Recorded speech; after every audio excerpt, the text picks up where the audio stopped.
एक नया इतिहास लिखेंगे। साथियों नमस्ते, मैं हूं ज्ञानेश वाकुड़कर। आप देख रहे हैं लोक जागर इंडिया चैनल और आज हम खुल्लम खुल्ला बात करेंगे एक अलग विषय पर। असल में मैं पूना में हूं, आनंदाचे घर इस रिसोर्ट में हूं। टेंट रिसोर्ट है। संजय सिंगलवार जी जो है हमारे दोस्त, वो चला रहे हैं। बहुत अलग अलग आइडियाज़ उनके मन में है। आनंदाचे घर इस विषय पे बात करते करते मुझे ये समझ में नहीं आ रहा है कि अभी लोग जो है राजनीति में, हमारे दिल्ली में बैठे हुए, पुणे में बैठे हुए लोग या अलग अलग मुंबई में बैठे हुए लोग, ये किस तरीके का आनंद जीवन में ढूंढते हैं। आदमी को क्या चाहिए। यहाँ पे मैं नेचर के साथ में हूँ।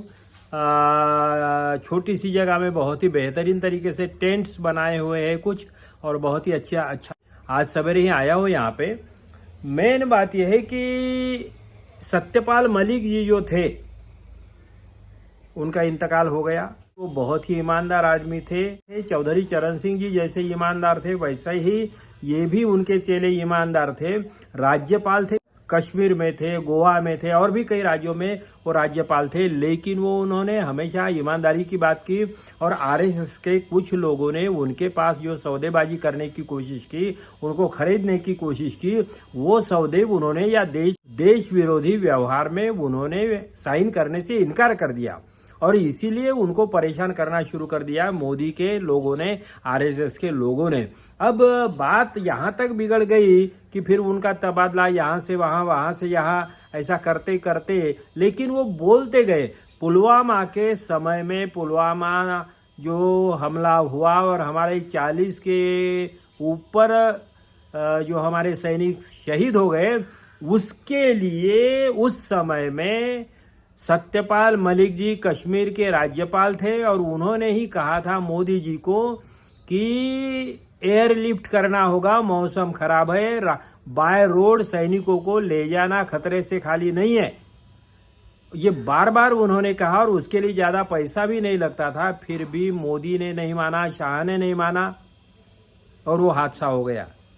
हादसा बोलिए या कारस्थान बोलिए, जो भी कहना है आप कह सकते हैं। लेकिन सारा देश जानता है कि इस देश में जज लोहिया का मर्डर कैसे हुआ, इस देश में सुषमा स्वराज का क्या हो गया, इस देश में मुंडे जी की गाड़ी को जो कोई साइकिल से भी धक्का नहीं लगा, इस टाइप के निशान नहीं थे, फिर भी कैसे क्या उनका देहांत कैसे हो गया। फिर अरुण जेटली का क्या हो गया। अभी सत्यपाल मलिक की तबीयत अचानक कैसे बिगड़ गई। और ये जो उपराष्ट्रपति थे हमारे जगदीप धनखड़ जी, जिन्होंने मोदी की सेवा करने में कोई कसर नहीं छोड़ी, चापलूसी के हद तक गए, लेकिन वो इनसे थोड़े से अलग जाने की वजह से उनको किस तरीके से आज खबरें ये आ रही कि वो गायब है। विजय जिन्होंने ये घपला किया है, ऐसा बोला जाता है, लोगों में चर्चा है। सारे देश में हंगामा इस बात को लेकर है कि राहुल गांधी ने जो प्रेस कॉन्फ्रेंस लेके बहुत सारे फैक्ट्स इनके कैसे मत चोरी के या वोटिंग लिस्ट में कैसी बदमाशियां की, इसके जो कई प्रूफ दिए हैं, उससे सारे देश में नहीं दुनिया में हंगामा हो गया है। सैकड़ों पत्रकारों के सामने उन्होंने जो प्रेजेंटेशन दिया है। और अभी हमारे महाराष्ट्र के चीफ मिनिस्टर जो है फडणवीस, वो ऐसा बोल रहे हैं उनको कि उनके दिमाग की चिप। अरे भैया, आप अगर ईमानदार हो तो बताओ ना कि एक रूम के घर में 80-80 लोग कैसे रहते हैं। राहुल गांधी ने तो प्रूफ के साथ में बोला है ना, प्रूफ के साथ में बोला है। एक मतदार क्षेत्र में विधानसभा के, मतलब पूरी लोकसभा में एक विधानसभा क्षेत्र में 1.5 लाख से ज़्यादा वोटिंग कैसा चुराया है, बोगस वोटिंग कैसे है। हजारों लोगों के, 10,009 लोगों के नाम ऐसे है कि जिनका पता एक ही है। 40 लोगों का बाप एक ही है, बाप का नाम एक ही है। तो ये जो घोटाले हुए हैं, और ये मोदी शाह, इन लोगों को लग रहा था कि सारा देश इन्हीं के कब्जे में है, वो चाहे तो कुछ भी कर सकते हैं।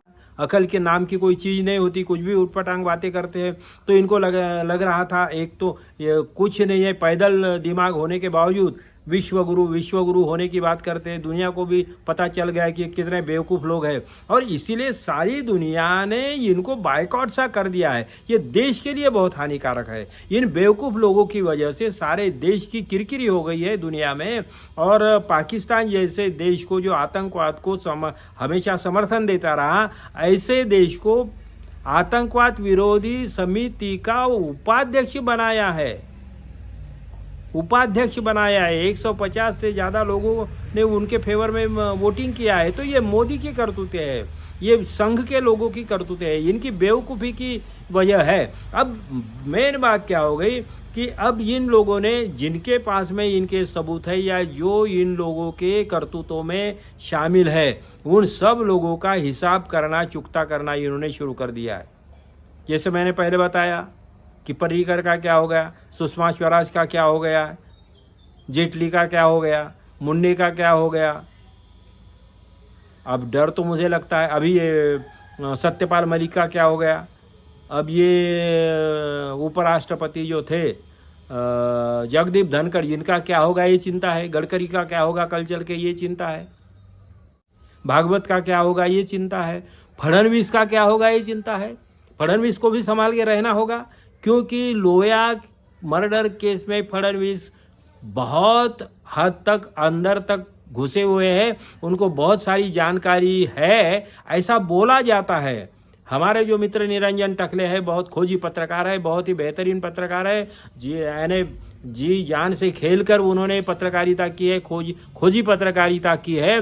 बाकी पत्रकारों को शर्म से डूब जाना चाहिए, शर्म से मर जाना चाहिए। एक अकेला आदमी इतना सरकार के खिलाफ में बोलता है, इतनी बातें करता है, ऐसा संशोधन करता है, और ये पत्रकार टुकड़ों के पे पलते हैं, और देश को गिरवी रखा है इन लोगों ने। सिचुएशन ऐसी आ गई कि अब ये मोदी और शाह किसी भी कीमत में सत्ता छोड़ना नहीं चाहेंगे। उपराष्ट्रपति पद की चुनाव की जो घड़ी आ गई है नजदीक, अब मोदी के सारे गेम पलट गए। उनको समझ, एक तो क्या है, इनको राजनीति समझते नहीं, इनको व्यवहार समझता नहीं, इनको कानून कायदे नहीं समझते, इनको कुछ समझता नहीं, लॉजिक नाम की कोई चीज़ ही नहीं है इनके पास, और ये किसी की सुनते नहीं, मेरे मुर्गी की एक ही टांग।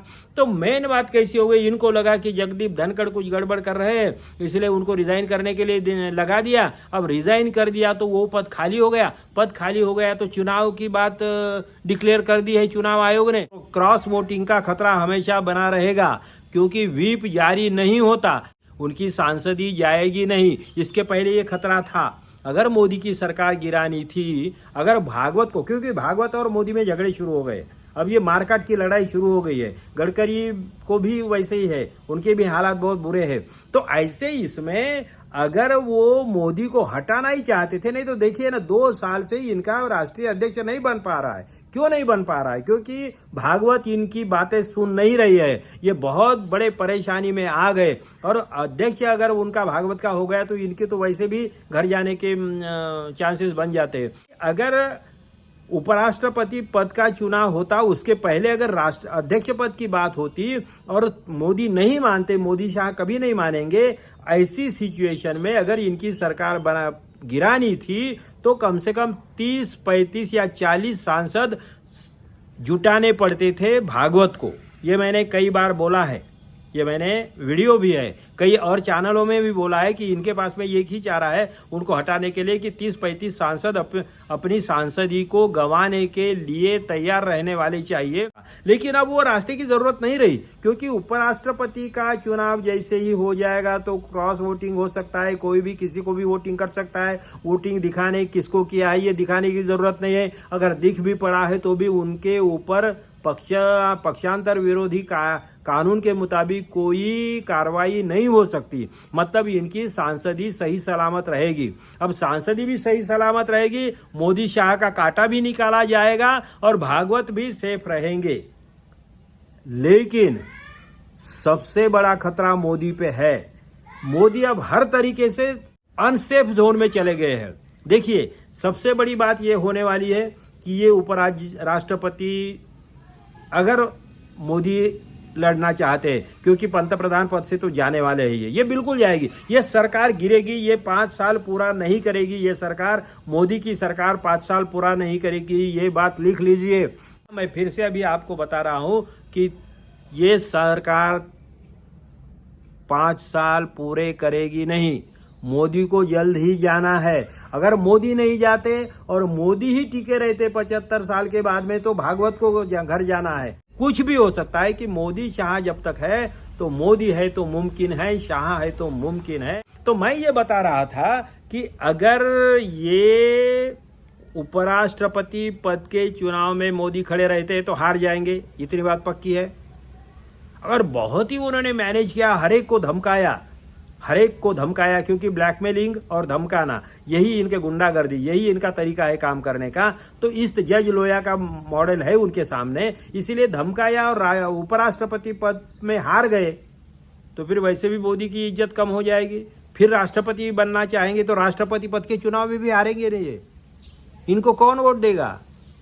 मुर्मू को रिजाइन करने के लिए तो लगा सकते हैं, वो तो गए थे तो इसीलिए गए होंगे, क्योंकि गए काय के लिए, कौन सी बातें करने के लिए गए। और गृह मंत्री भी क्यों गए? प्रधानमंत्री गए और उसी दिन गृह मंत्री भी क्यों गए? क्योंकि उनके लोग जो कहते हैं, जो भी न्यूज आ रही है वो यही न्यूज आ रही है कि राष्ट्रपति पद का रिसिग्नेशन का ड्राफ्ट उनको मुर्मू के हाथ में दे दिया है और उनको समझाया होगा कि आप चुपचाप बाजू हट जाइए, जब हम इशारा करेंगे साइन करके वो सबमिट कर दीजिए। तो उसके लिए उपराष्ट्रपति चाहिए। उपराष्ट्रपति अगर नहीं है तो रिजाइन किसके पास में देंगे?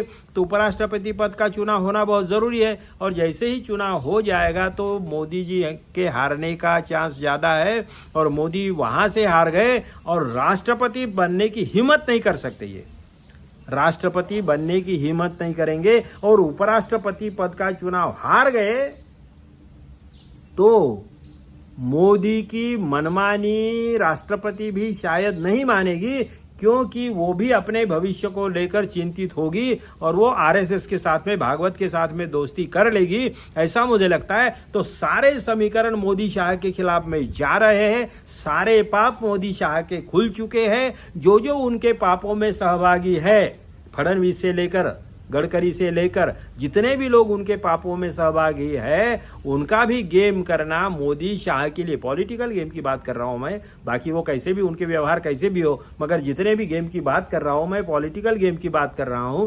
भारत देश का भविष्य अगर सुरक्षित रखना है तो इन दो लोगों के हाथों से देश को बाहर निकालना बहुत जरूरी है। और मैं ये भी कहना चाहता हूं कि फडणवीस साहब, आप ये जो बचकानी बातें या बेवकूफ़ी जैसी बातें, और राहुल गांधी जैसे नेता को आप बोल रहे कि उनके दिमाग की चिप खराब हो गई है, तो अरे भैया आप ईमानदार हो तो जरा प्रूव करो ना। राहुल गांधी ने बोल दिया है कि एक रूम में 80 लोगों के पते हैं, एक रूम में 80 लोग रहते हैं, हजारों लोगों के बोगस पते हैं, 40-40, 42-42 लोगों का बाप एक है, 10,000 लोगों के पते एक है। ये सब बताया तो आप प्रूव करिए ना। एक मतदान क्षेत्र में 1.5 लाख वोटर्स बोगस है, ये बताया गया, ऑन रिकॉर्ड ये सब बताया गया है। और ये क्या चुनाव आयोग बता रहा है कि एफिडेविट दे दे? काय को एफिडेविट दे दे रहे भैया? इतना सारा इल्जाम तुम पे लगा है, तुमने जो कोठा बनाया है निवडणूक आयोग का, चुनाव आयोग का जो कोठा बनाया, उन्होंने खुले आम आप पे इल्जाम लगाया है। तो आपके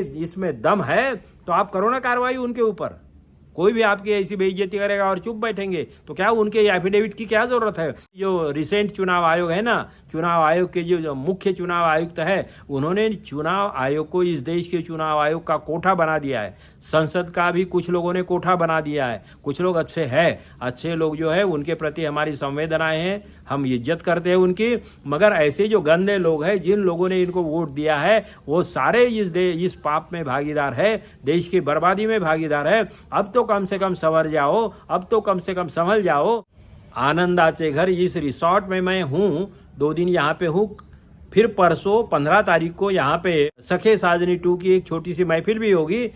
तो आप आइए, आप देखते रहिए लोक जागर इंडिया चैनल। देश को बचाइए, गाँव को बचाइए, गाँव को जगाइए, राहुल गांधी का साथ दीजिए और मोदी शाह को हटाइए, नफरत की राजनीति को हटाइए। आप देखते रहिए लोक जागर इंडिया चैनल। लाइक करिए, शेयर करिए, सब्सक्राइब करिए। धन्यवाद। आने वाला कल है, यही मेरे देश का कल है। एक नया इतिहास लिखेंगे। आने वाला कल है, यही मेरे देश का कल है। एक नया